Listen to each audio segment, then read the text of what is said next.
Chillingham Castle is reputed to be one of the most haunted castles in Europe. Located in Northumberland, on the border between the once feuding nations of England and Scotland, this castle was a medieval English stronghold, used as barracks for those soldiers entering Scotland. But Chillingham was the scene of terrific bloodshed, with the Scottish armies repeatedly attacking and besieging the castle as they raided land heading south.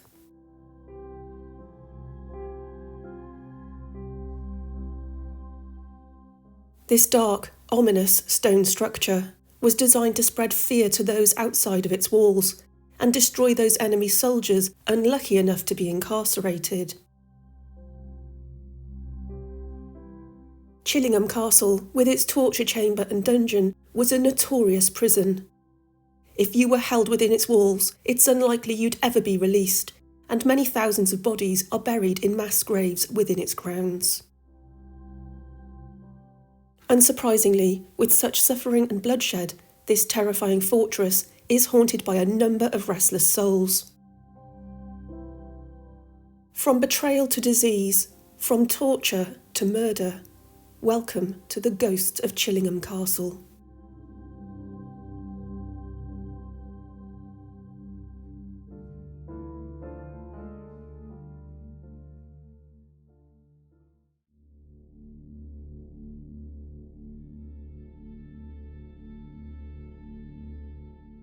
A monastery stood on the site in the late 12th century, but Chillingham Castle has been home to the Grey family and their descendants since 1246. It has a rich history of royal connections and bloodshed. Henry III stayed here in 1255, and in 1297 William Wallace attacked the castle, burning women and children to death in the nearby church. In 1298, King Edward I, known as Longshanks due to his imposing height, or the Hammer of the Scots, stopped at Chillingham Castle on his way to Scotland to vanquish a Scottish army led by William Wallace at the Battle of Falkirk. Anne of Denmark and her children stayed on their way to London in 1603, and James VI of Scotland and the First of England stayed at the castle, with relations between the two countries becoming somewhat peaceful following the union of the crowns. King Charles I took refuge here for 3 frantic nights shortly before he was imprisoned and subsequently executed at Whitehall in January 1649.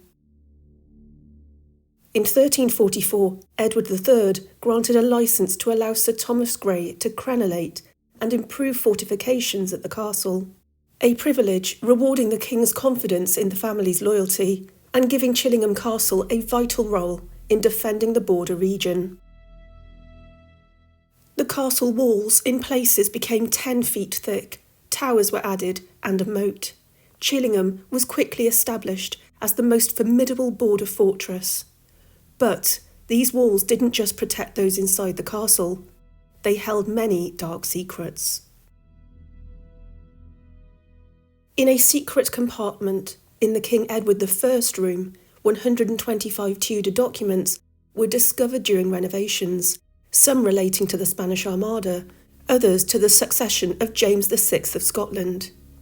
But these imposing walls also concealed the bones of those who never made it to freedom and became lost to history. The Pink Room is located high up in the northwest tower and has beautiful views over the gardens. This is a room steeped in history, tragedy and unexplained mystery, and is home to the most famous ghost at Chillingham Castle, the Radiant Boy, or the Boy in Blue. For many years, visitors reported odd incidents when staying in the Pink Bedroom. The tower clock would strike midnight and silence would fall across the castle. Within moments, visitors would hear distressing cries of fear and pain, softly at first, but growing louder with each terrifying sob. In the Pink Room itself, a bright halo of light would appear with the figure of a young boy, dressed in blue, who would traverse the main room towards those sleeping in the bed. The radiant boy continued to cry before slowly fading away. But why would this poor unfortunate lad be haunting? There are several versions of the story. The most well-known theory is that the radiant boy dates back to Elizabethan times and had supposedly discovered the secret documents in the castle relating to the Spanish Armada. Others say he was a messenger from an enemy spy and was dispatched to Scotland to deliver such documents. King Philip II of Spain supported plots to have Queen Elizabeth I overthrown in favour of her Catholic cousin and heir presumptive, Mary Queen of Scots. The messenger boy was therefore intercepted, interrogated, murdered and disposed of, along with the papers, to ensure his silence and to protect the castle. During structural work in the 1920s, the decision was made to renovate the fireplace and chimney that connect the Pink Room to its neighbouring grey apartment. The skeleton of a young boy child was found bricked up inside the wall. The bones in the Pink Room were reputedly dressed in scraps of blue cloth and showed evidence of having attempted to scratch his way out of the wall. The boy's fingers were broken, which indicates he was bricked up in the wall alive. Other theories include that the boy's clothing actually dates back to the mid-1600s, around the time of Charles I's death, but some believe that the boy may have been the victim of a tragic accident, perhaps clearing the chimney or lime-washing the inside of the structure. It was not uncommon for youngsters to be employed in dangerous manual work in small spaces, with exposure to chemicals or risk of falling. Could he have been the victim of an accident, unable to be reached, left to die, and subsequently covered up?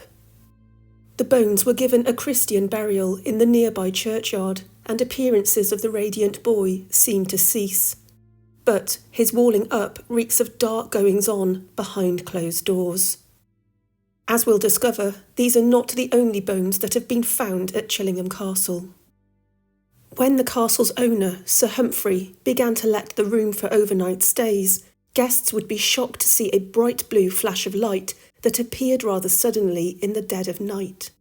Attributing it to an electrical fault, they didn't think too much of this until Sir Humphrey pointed out that there are no electrics in or around this section of the wall in the Pink Room. He said, "When I restored that room, my guest kept saying, 'You must have an electric fault,' which is a flash of blue on the edge of the door. Well, there's no electrics there at all." Sir Humphrey also stated that a priest, an expert in banishing ghosts, arrived at Chillingham, only to report that they were so numerous he could not deal with them.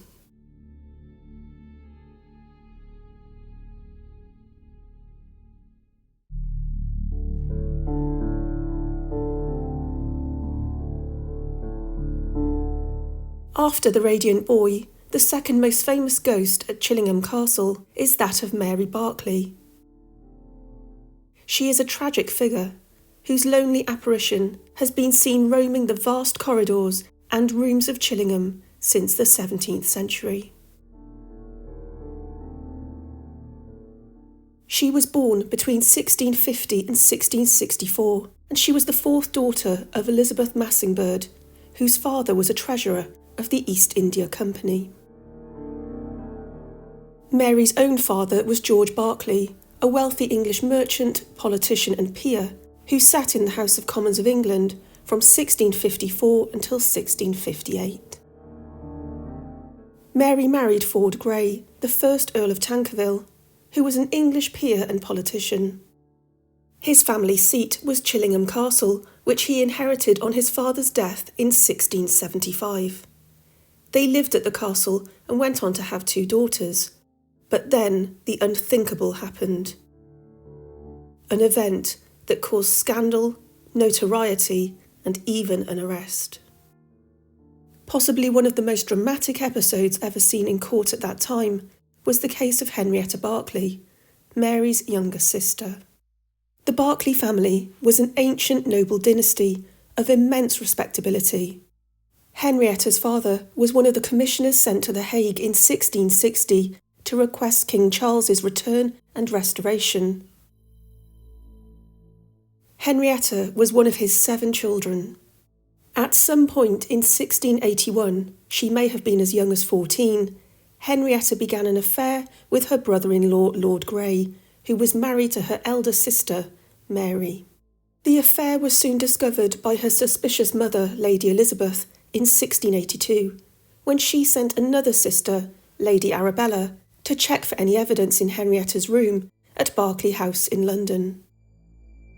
A letter was discovered in which Henrietta had written, "My sister Belle did not suspect our being together last night, for she did not hear any noise. Pray, come again Sunday or Monday. If the last, I shall be very impatient." Henrietta Berkeley was removed to the family seat at Epsom. Lady Mary was also there, and she invited her husband to visit, not knowing about his adultery with her own sister. Lady Elizabeth had been too mortified to tell either her daughter, Lady Mary, or her own husband, the Earl of Berkeley, about the scandal, and therefore was forced, perhaps through gritted teeth, to host Grey for several days.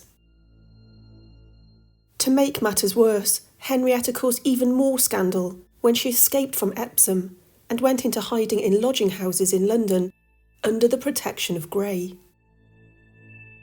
The respectable Berkeley family were at the centre of an absolute scandal. When Mary's father, George Berkeley, was told about the infidelity, he was outraged. With Henrietta missing and her whereabouts unknown, the family set a reward of £200, the equivalent today of around £40,000, for anyone who could tell them her location.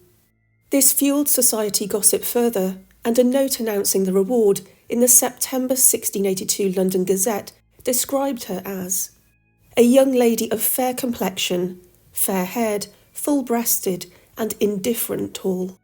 Ford Grey told her parents that he was still in contact with her, but refused to tell them where she was. George Berkeley proceeded to sue his son-in-law, Ford Grey, and his accomplices for conspiring to debauch his daughter in a trial that became a sensation in 1682. The prosecution charged Grey with inveigling Lady Henrietta away and causing her to live an ungodly and profligate life, carrying her about from place to place and obscuring her in secret places to the displeasure of Almighty God, the utter ruin of the young lady, the evil example to others, offending against the king's peace, his crown and dignity. And yet Henrietta continued to betray her family. Although Henrietta, as a woman, was not allowed to give evidence herself, she did succeed in announcing that she had not only left of her own accord, but was in fact now married to a William Turner, who, it emerged, was a servant of Lord Grey. The Lord Chief Justice, Francis Pemberton, declared, "You have injured your own reputation and prostituted both your body and your honour, and are not to be believed." When the court broke up, Berkeley's father endeavoured to take his daughter away, but she resisted. Swords were drawn, and in order to break up the scuffle, the judge decided Berkeley and her alleged husband were to be detained in the prison below the King's Bench for their own safety. They were subsequently released. Grey was found guilty by the jury, but received no punishment as other events began to unfold. After he was involved in the Rye House plot of 1683 to assassinate both King Charles II of England and his brother, the future King James, Duke of York, Grey was arrested but managed to escape from the Tower of London when his guard fell asleep. The reportedly pregnant Henrietta fled with him to mainland Europe. In July, Grey was indicted in his absence for high treason. They travelled to Cleves and then on to Prussia. Grey returned to England as a leader of the unsuccessful Monmouth Rebellion in 1685, but he managed to obtain a pardon from the king, regaining his honours, and later becoming the first Earl of Tankerville. Grey died in 1701 and Henrietta Berkeley died in Kent in 1706, but whether they were together at this time is unclear.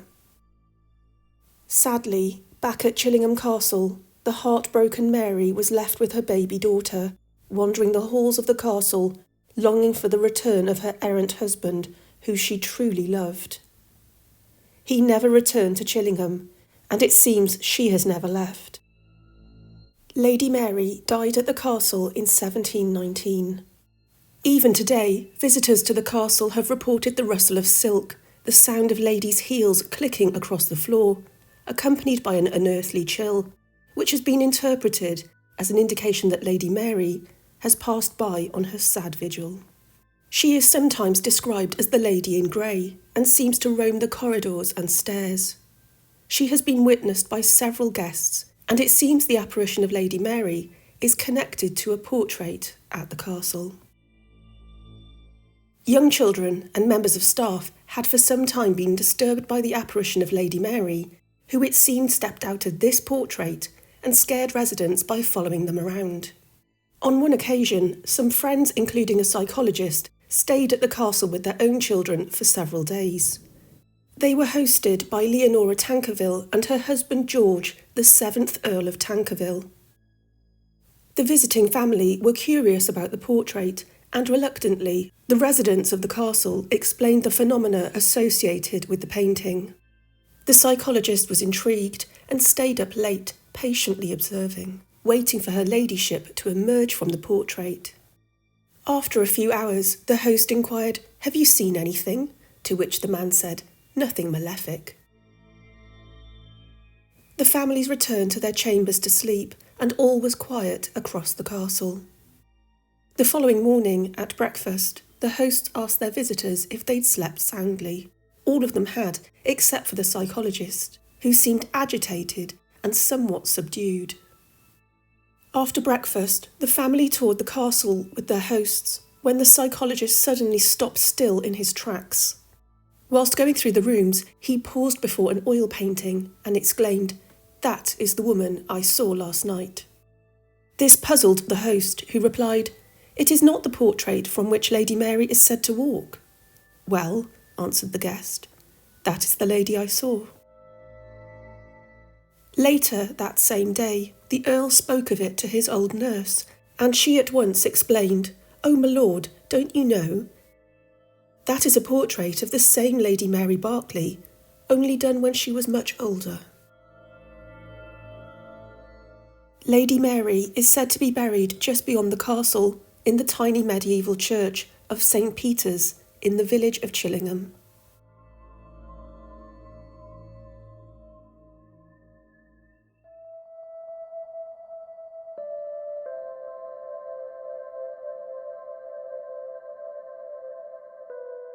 The still room contains a mix of artefacts and family history. A large cooking pot, used to feed the castle's troops, hangs on the wall, and another exists for pouring boiling oil over unwanted invaders. Family photographs of Mount Everest show Sir Humphrey Wakefield's great-uncle Arthur, who reached just 500 yards from the summit. The great-uncle was dressed simply in tweeds, and that was 30 years before Hilary and Tenzing conquered Everest in the coronation year of 1953. The still room was also used to keep the castle's treasures. It is connected to the dungeon, and therefore security was paramount in this area of the castle. Each night, a guard was stationed here to protect the valuables without fail. One night, a guard who was locked in overnight suddenly became alarmed. A frail, wispy-looking lady in white was inside the still room with him. Clearly unsteady on her feet, she asked him for water. As he turned to obey her wishes, he suddenly recalled that the pantry was locked, and that it should have been impossible for anyone to gain entry. He poured the water and turned around to give her the cup, but she had vanished. This female apparition is known as the White Pantry Ghost. She was most likely poisoned inside the still room and continues to haunt it, which might explain why she is so disoriented and asks for water. Others are sure she is a forgotten victim of the plague, which ravaged the northern counties of England so terribly during its terrifying outbreaks. Chillingham Castle contains both a torture chamber and a dungeon, adding to the fortress's sinister reputation. The dungeon might be rather compact, but this was a deliberate design. Around 15 prisoners at a time were held here, and the squalor and lack of space were conducive to sleep deprivation and disease.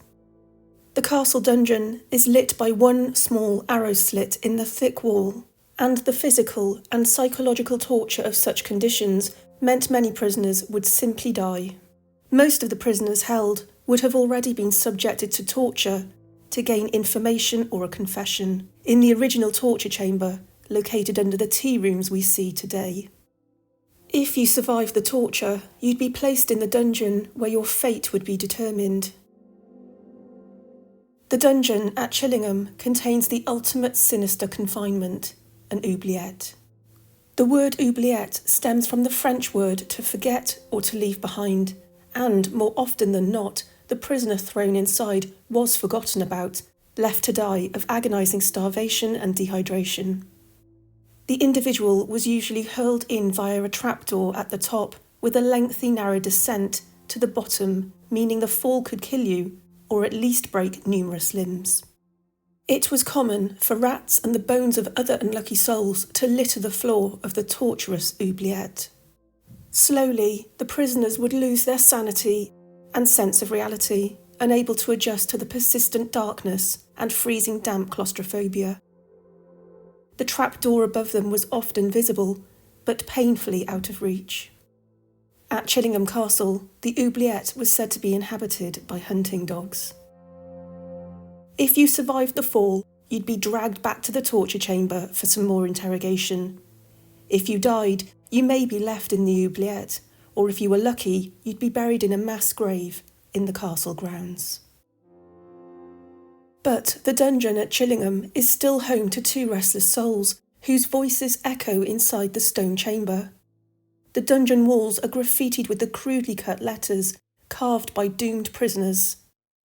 According to castle records, a Polish man named Fabian was imprisoned, accused of letting the royal horses escape. He was locked up with the actual perpetrator, a local man named Martin, and unsurprisingly, tensions must have been strained. Not much is known of the men's backgrounds or fate, but their disembodied voices are heard arguing in the dungeon. Their voices sound angry, but it is impossible to decipher. Perhaps they speak in an archaic version of English or a European tongue.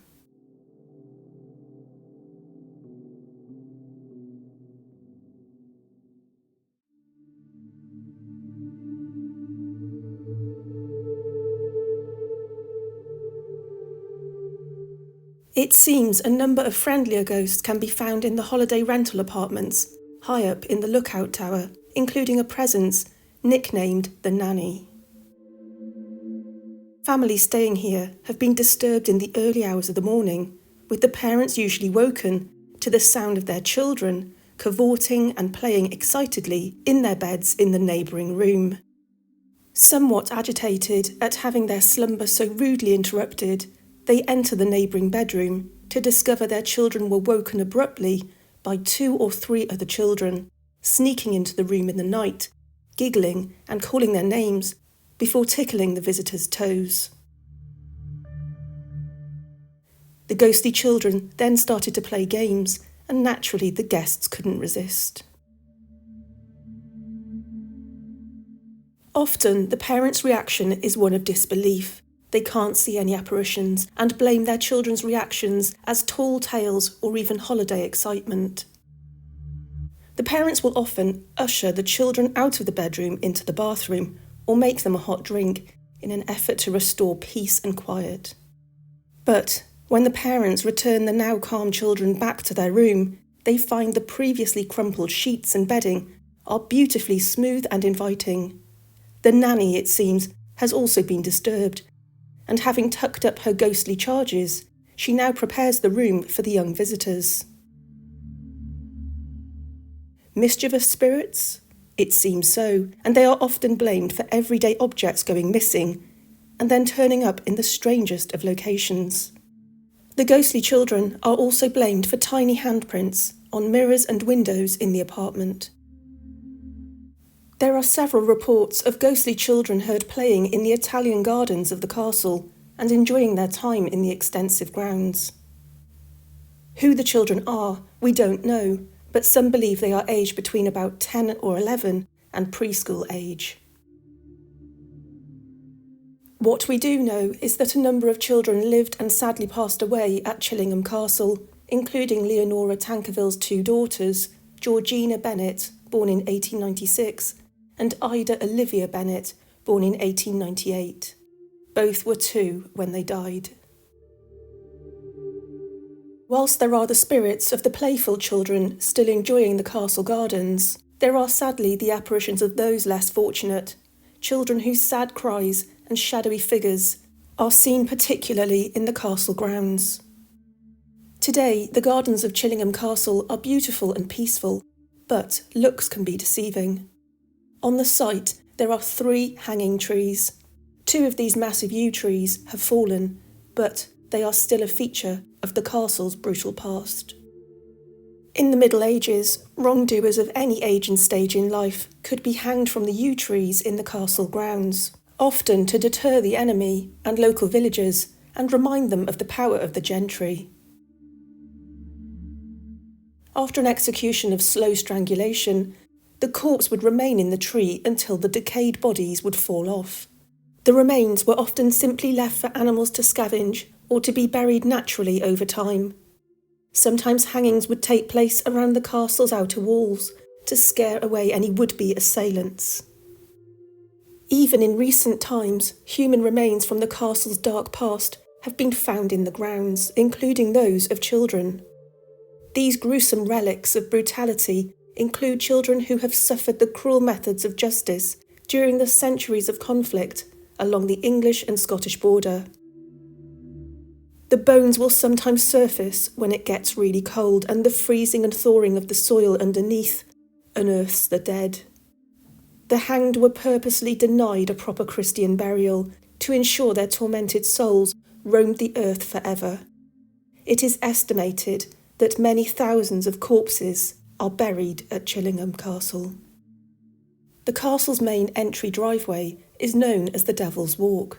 Those brave enough to walk along this path at night often report hearing footsteps right behind them that will suddenly stop when they pause. The gardens are also said to be haunted by robed figures wearing hoods. It is thought that the monks from the nearby monastery took pity on the people who were hanged, so they would attempt to cut them down. But many paid the ultimate price for this. Soldiers who caught them assisting the condemned would hang them as well. The castle's chapel is a place of peace and tranquility. However, it manages to exude a feeling of oppression and sadness, causing many visitors to leave prematurely. The chapel is said to be haunted by the tragic figure of a female apparition named Eleanor. It is thought that she was a young local girl from the nearby village who became one of the many victims of the raids and kidnappings, which took place on both sides of the border during the conflicts. Brought to the castle as a captive, she may have been held in the castle's dungeon and subjected to the unwanted advances of those stationed at the castle. After a period of incarceration, she was released, but undernourished and disoriented. She was unable to find shelter in the grounds of the castle. It is believed that she managed to somehow take shelter in the chapel, where she died of starvation and possibly hypothermia. During tours of the castle, Eleanor will frequently make her presence known. Female visitors in particular have felt someone tugging at the sleeves of their clothing and even felt a cold hand reach to grasp their own. She is also known to lift up ponytails on unsuspecting guests. Eleanor has also been blamed for poltergeist activity in the chapel, including moving prayer books and hymn books from the shelves, interfering with a curtain covering a door, and knocking items from tables and pews onto the floor. It seems that many centuries after her untimely demise, Eleanor is still curious about those who visit this sacred space.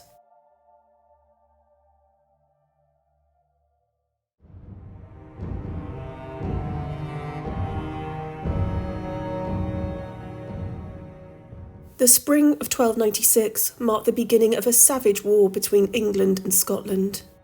In 1297, William Wallace was making a name for himself, particularly after he killed the English Sheriff of Lanark. However, in 1298, Edward I, the Hammer of the Scots, made Chillingham his base for the campaign against Scotland. Rather rapidly, the dungeon began to fill with enemy prisoners from all walks of life, Scottish women and children, as well as soldiers and spies. Legend says that King Edward I deliberately appointed the ideal man to deal with these people, John Sage. Sage was a talented soldier who had climbed through the ranks to become a lieutenant in Edward's army. During a battle with the Scots, his leg was seriously injured by a spear, which damaged tendons in his leg and forced him to retire from active combat. But, fiercely loyal to the cause, he desperately wanted King Edward to find him a role, so King Edward appointed him as chief torturer at Chillingham Castle. Sage was a horrific man who relished in the suffering and despair of others, especially the Scots. Throughout the war, he reputedly tortured around 50 prisoners a week. When the war ended, Sage burnt the remaining adult prisoners alive in the grounds of the castle while their children watched from what is known as the Edward I room. He later went on to murder these unfortunate youngsters. Roughly 7,500 Scottish prisoners are said to have died at Chillingham, their bodies likely buried in its grounds or dumped in its lake. However, John Sage's luck ran out. One evening, Sage killed his lover, Elizabeth Charlton, strangling her during a game that went too far on the rack in the castle's torture chamber. Sage was unaware that Elizabeth's father was a leader of a powerful group of border reivers, raiders who plundered the borderlands but were vital to the fight against the Scots. To avoid losing the reivers to the enemy, Edward I decided Sage should face justice. He was sentenced to hang at Chillingham Castle, where onlookers, disgusted by his actions, cut off toes, fingers and other body parts whilst he was still alive. His apparition has been blamed for poltergeist activity and a disembodied voice getting progressively angry in the King Edward I room. He is said to be a violent and malevolent spirit who can even attack visitors. A tall, well-built man with dark hair has been seen wandering through the castle and the courtyard. Although it is not definite that this is John Sage, he does have a rather pronounced limp, and his footsteps are followed by a long, dragging noise. Perhaps it's the apparition of John Sage, with his long, scraping gait, whose footsteps echo through the castle's corridors in the dead of night.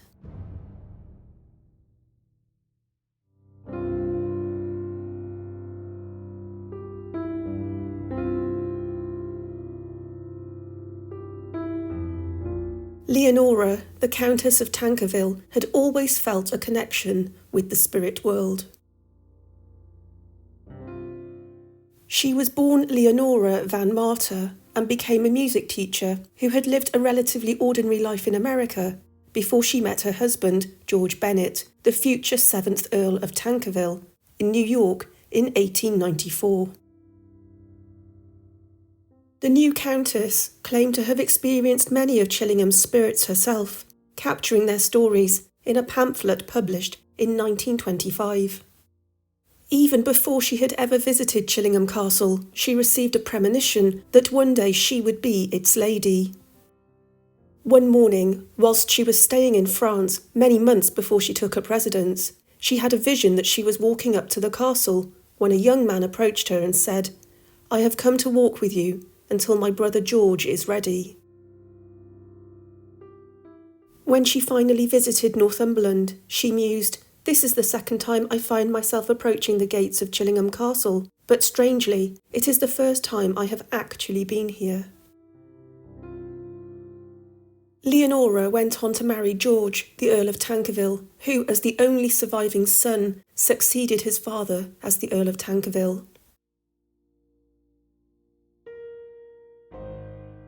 Later, she was able to identify the young man in her dream, from a photograph. He was her husband's elder brother, Charles, Lord Ossleton, the heir apparent, who died unmarried of cholera in India on the 29th of June 1879, while serving with the Rifle Brigade. George Bennett had a rather colourful life. He was born at Claridge's Hotel in Brook Street, London, in March 1852. He then trained with the Navy and the Army and became a lieutenant in the Rifle Brigade in 1872. In 1892, he travelled to America, initially as a cowboy on a cattle ranch, before pursuing his passion for music and stage performance. For a time, he was a clown in the circus, but he met his wife, Leonora, in a very unusual way, in a New York drawing room, in the mid-1890s. He told the Daily Express, "I turned a clown somersault over the sofa. I landed at the feet of a lady, an absolute stranger to me. When, by the way of explanation, I told her I had once been a clown, she replied, 'One meets many clowns, but few are ready to admit it.' Within 24 hours, I knew she would someday be my wife." Leonora's diary entries from her early days at Chillingham reflect the thoughts of an anxious new wife, somewhat out of place in a foreign environment. But she did have one solace: ghost hunting. She spoke to the housekeeper and asked her whether she thought the house was haunted. The housekeeper said it definitely was. This inspired Leonora, who wrote, "All afternoon I have been visiting the locations of the ghost sightings according to the housekeeper. I had no idea there could be so many apparitions living under one roof." Leonora went on to have several strange experiences during her time at the castle. She reported an old woman with a lamp who used to come to her bedside and peer at her when she would sleep in the castle on the east side. She talked of her children who regarded a room on the north side of the castle harbouring a black thing. She was convinced the property was haunted by a Dominican abbess who she saw a number of times. She wrote about the discovery of skeletal remains. She wrote, "In my own bedroom, a few years ago some stones fell accidentally from the wall, and there, in its thickness, stood 2 grinning skeletons where the fireplace is now. The bones of a man and a child, close by the trapdoor that opens to the stone arches of the vaults below." Records show that in the 19th century, the skeletons of a man and a child hidden near a trapdoor to the underground vaults were discovered in the vicinity of the chapel. The 2 grinning skeletons had been found below the floor, according to Sir Humphrey, and the bones were likely to have been happily at rest in the chapel for some time. Regarding the boy in blue, she wrote, "There, when from the clock tower the hour of midnight sounded, were heard the cries and moans of a child in pain and in agony of fear.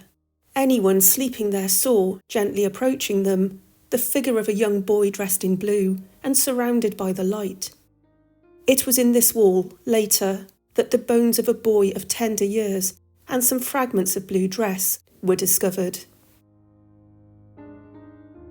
It seems the last person to have witnessed the boy in blue was a friend of Leonora named Lady Kintore, who stayed at the castle in the 1920s.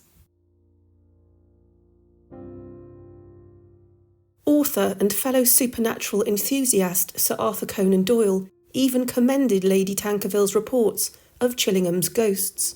He wrote, "Dear Lady Tankerville, excuse this intrusion. I was given a proof of your ghost article with the request that I make a few comments upon it, which I did. May I congratulate you both on your remarkable psychic gifts and the grasp with which you have of the subject. Especially, I noted the idea, which I put forward some years ago, that the ghost figures are sometimes shells, as it were, peeled off in stress of emotion and not representing the real spirits at all." Following her husband's death in 1931, Lady Leonora abandoned Chillingham Castle and moved to Edinburgh, a city with a tremendous paranormal reputation, where she gave a number of talks on the social circuit about the paranormal and Chillingham Castle. Leonora Tankerville died at her home in Edinburgh in February 1949. It is believed that she was over 75 years of age when she passed away.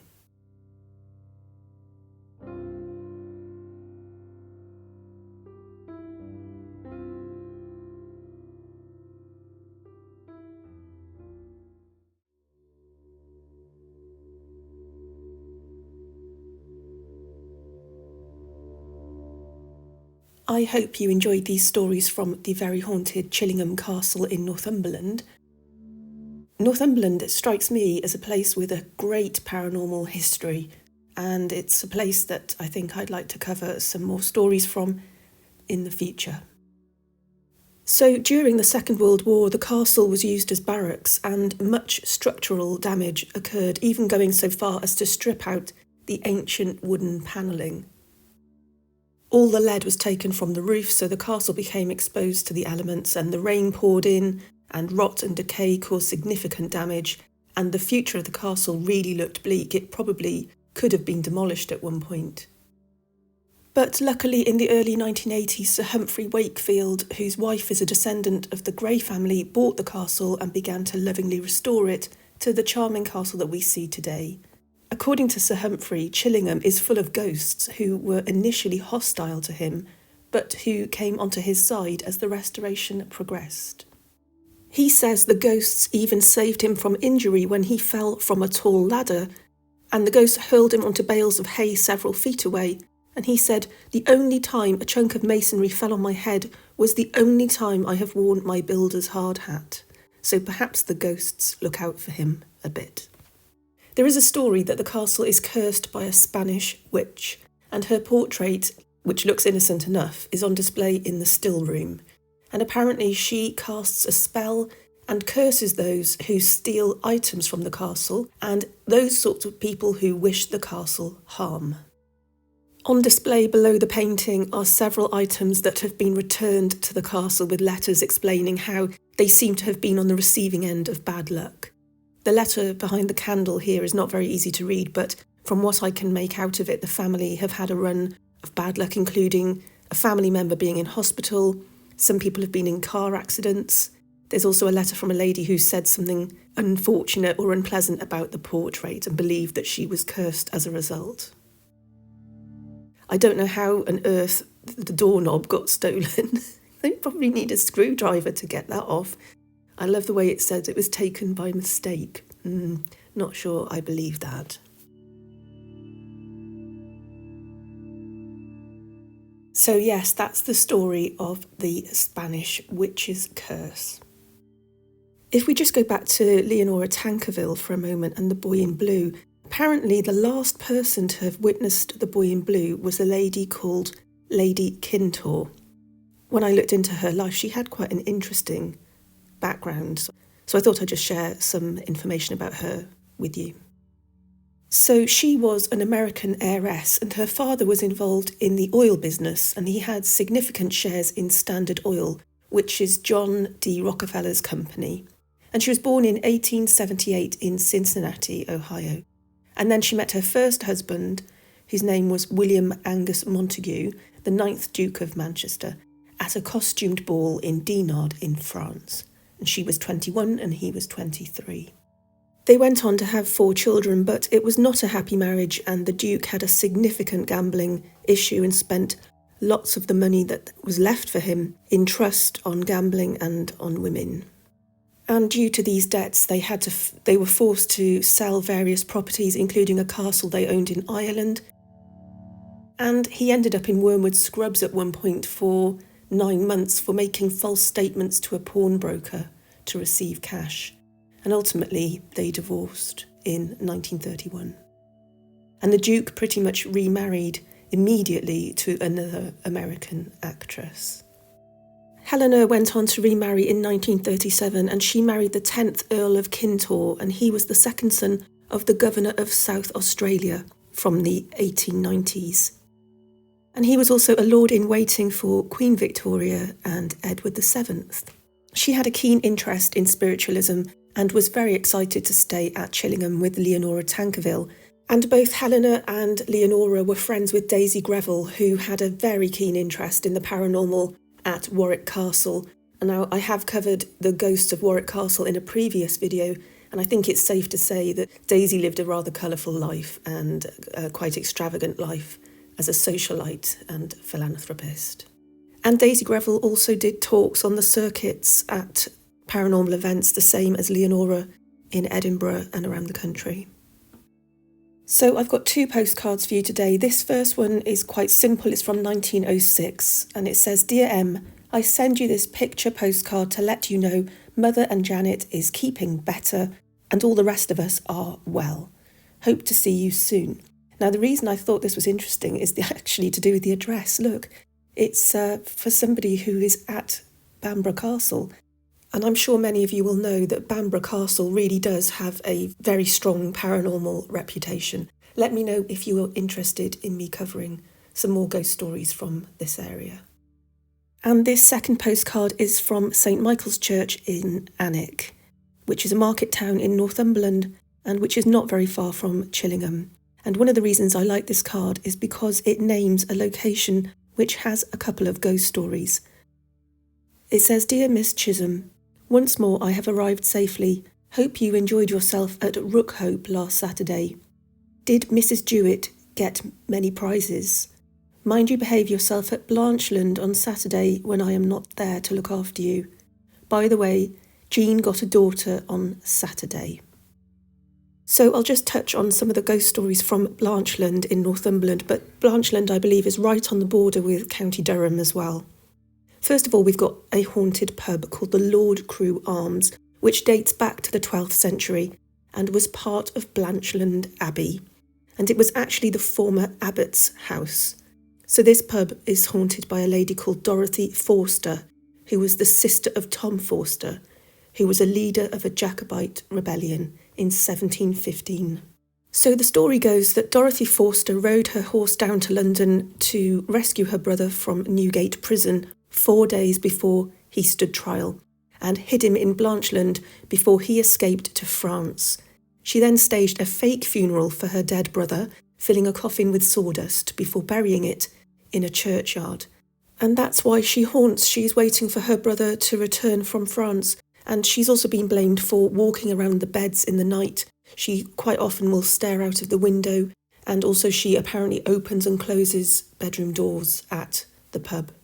And then there is the ghost story connected with Blanchland Abbey, which is just nearby, and the story of a terrible slaughter that happened during a border reiver raid many centuries ago. The Blanchland monks were preparing to defend themselves from the border reivers from Scotland. They had heard that the reivers were waiting to ransack their abbey. As the Scottish border reivers made their way towards the abbey, they got a bit lost because a thick mist or fog came down and they completely lost their way. They couldn't find the abbey at all. And of course the monks felt that this was some sort of divine intervention that protected them. So they began to celebrate by ringing their bells, and sadly the sound of the bells drew the reivers' attention because they weren't that far from the abbey. They found the abbey and they killed all the monks really brutally inside the abbey itself. And it was so bad that the floor of the abbey was completely covered in blood. And the figures of the murdered monks are still seen today, wandering through the graveyard, wearing their white robes, walking in between the gravestones there. And also people can hear them chanting, and sometimes they can hear the bells being rung as well. So a very sad story, really, from Northumberland. So that's it from me today. I hope you enjoyed this video about the ghosts of Chillingham Castle. Don't forget to come and find me on Instagram. There are more ghost stories over there. And please do let me know if you'd like me to cover more stories from these northern counties.